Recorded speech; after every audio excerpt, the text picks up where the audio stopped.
Hello বন্ধুরা, আসসালামু আলাইকুম। আপনারা কেমন আছেন? তো বন্ধুরা, আশা করি সকলে আপনারা আল্লাহর রহমতে ভালো আছেন। তো বন্ধুরা, আজকের এই মহাওষুধটি যদি আপনারা আমি যে নিয়ম বলে দিই সেই নিয়মে যদি ব্যবহার করতে পারেন, তাহলে কিন্তু বন্ধুরা আপনারা উপকার না পেয়ে পারবেন না।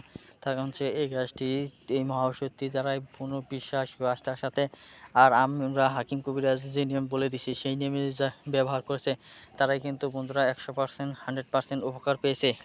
তো বন্ধুরা, তার কারণ হচ্ছে এই গাছটি দিয়ে বহু রোগী সুস্থ হয়েছে, স্বাভাবিক জীবনে ফিরে আসতে বন্ধুরা তারা ফিরে আসতে পেরেছে। তো বন্ধুরা, আপনারাও স্বাভাবিক জীবনে ফিরে আসতে পারবেন। তো বন্ধুরা, যারা ভাবছেন যে আমাদের বিভিন্ন ধরনের সমস্যা থাকার কারণে আমরা জীবনে হয়তো আর বিয়ে করতে পারবো না, সে সমস্ত যুবকদেরকে বলবো আপনারা বিয়ে নিয়ে চিন্তাই করবেন না।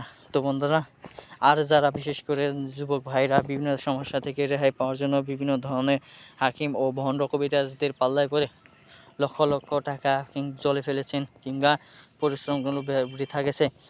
তো বন্ধুরা, আপনারা বিভিন্ন ধরনের কবিরাজদের কাছে না যেয়ে আপনারা যদি নিজেরাই বন্ধুরা এই গাছটি দিয়ে ঘরোয়া উপায়ে যদি বন্ধুরা আমরা যে নিয়ম বলে দেবো সেই নিয়মটি অনুসরণ করে বন্ধুরা যদি এই গাছটি ব্যবহার করতে পারেন, তাহলে কিন্তু বন্ধুরা আপনারা পেয়ে যেতে পারেন 100% কার্যকারিতা।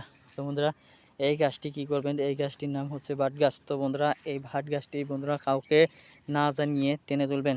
তো বন্ধুরা, শুরুর দিকে এই গাছটির অনুমতি নিতে হবে। তারপর বন্ধুরা অনুমতি নেওয়া শেষ হলে তারপর বন্ধুরা আপনারা কি করবেন, এই গাছের কাছে যেয়ে বন্ধুরা কাউকে না দেখিয়ে পূব দিকে দাঁড়িয়ে এক নিঃশ্বাসে এই গাছটি টেনে তুলবেন, এই ভাট গাছটি।